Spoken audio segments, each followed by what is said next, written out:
Думаю, запишу-ка я ответы на вопросы. Может, будет интересно. Коммент. Важен не материал, а у кого он в руках. Как я примерно понимаю контекст, главное, что насколько ты развит как рисовальщик, ну или художник, или какая-либо другая творческая личность. И тогда не важно, чем ты рисуешь. Я сам, например, всегда говорю, что рисовать можно чем угодно. Ну что говорю, то и демонстрирую. У меня есть видео, как я рисовал макаронами. Барилла, превосходный вариант. Подробное видео про рисование гвоздем. Много видео про рисование чайной ложкой. Например, утром за завтраком я заваривал себе кофе, по ходу брал листик и чайную ложку окунал в кружку с кофе и рисовал фигуру. Почему нет? Рисовал зубной щеткой. Она дает классную текстуру. Немножко трудно с ней управляться, но для этого я опять же делал такой челлендж. Ставил в ТикТоке стрим, клал пачку листов HC4, банку туши гамма, зубную щетку и рисовал одну фигуру за другой. Очень-очень быстро. Поначалу получался полный трэш, но в результате этой толстой пачки несколько симпатичных эффектных работ. И я понял, что это возможно, да. Нужно только просто прогнать себя через эту историю. Рисовать пастой макаронами — это вообще из моей итальянской истории способ. Я как-то сижу в студии в Пезаро утром на кухне, и утренний кофе, делаю утренний скетч. Заходит наш главный архитектор Габриэля, видит мой скетч, говорит: о, браво, Эда, браво. Эда, ты знаешь, во времена моей юности было тяжелое время. Габриэле уже немножко сильно за 70. И он говорит: у нас не было денег на железные перья. У нас не было на них денег. И он говорит, что он рисовал пастой. Есть такой тип пасты, называется пенне. Это такие короткие цилиндры, вот такие, наверное, с косым срезом с каждой стороны. И они напоминают перо. Как будто бы перо из макарон. Ему, чтобы рисовать, нужно было перо. Взять его негде, он брал то, что есть под рукой. И делал то, что ему нужно. Я такой: ну окей,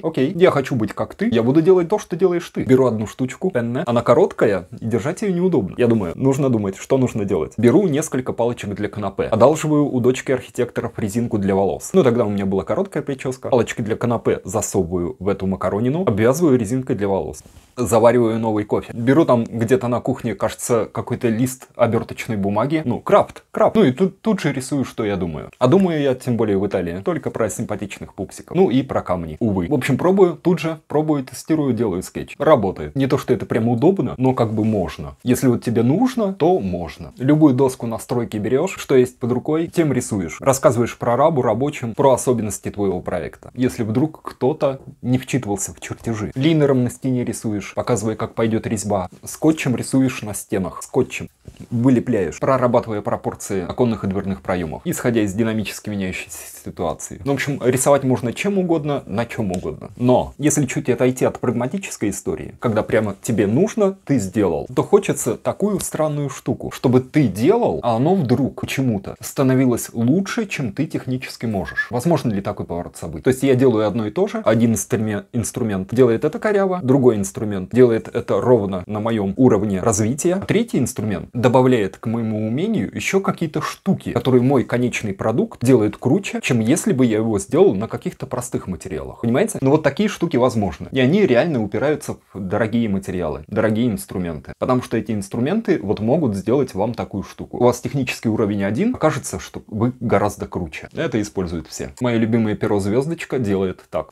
Ручка лами делает так. Тем более дорогущая, дико дорогая акварельная бумага 100% делает так. И очень сильно. Дорогие художественные материалы, они так делают. Поэтому они стоят очень дорого. Поэтому они не нужны на таком не очень сильном уровне обучения. Потому что невозможно реализовать их полностью потенциал. До них немножко нужно дорасти. И вот поэтому я использую ручку лами. Поэтому я использую чернила тушь Винзор и Ньютон. Поэтому я перо звездочка использую. Несмотря на то, что его нужно использовать чернильницей. Нужно ее открывать, нужно куда-то ее ставить, нужно куда-то макать. Вот поэтому я это использую. Потому что они делают впечатление от моего уровня рисования сильно больше, чем оно есть на самом деле. А мне рисование не важно. Не важно проектные задачи. Рисование для меня дело десятое. Оно мне важно только поскольку оно иллюстрирует мои проектные идеи, мое проектное мышление. Главное — это проект. Все остальные истории, они просто обслуживающие. Поэтому я могу просто цинично, прагматично искать в этом веселом творческом процессе вещи, которые реально помогают мне закрыть вопрос с визуализацией моей проектной идеи. И для этого я выбираю подходящие мне инструменты, подходящие материалы, подходящую технику. И по совокупности этих причин получаю мой тип графики, которая весело и круто работает и на стадии разработки идеи. Когда приходит мысль, тебе тут же нужно ее положить на бумагу. И нужно, чтобы она была симпатичной. И нужно, чтобы это было просто. Нужно, чтобы это было не отдельный процесс, художественный, большой, творческий, драматический процесс. Нет, вообще нет, вообще не эта история. Пришла мысль,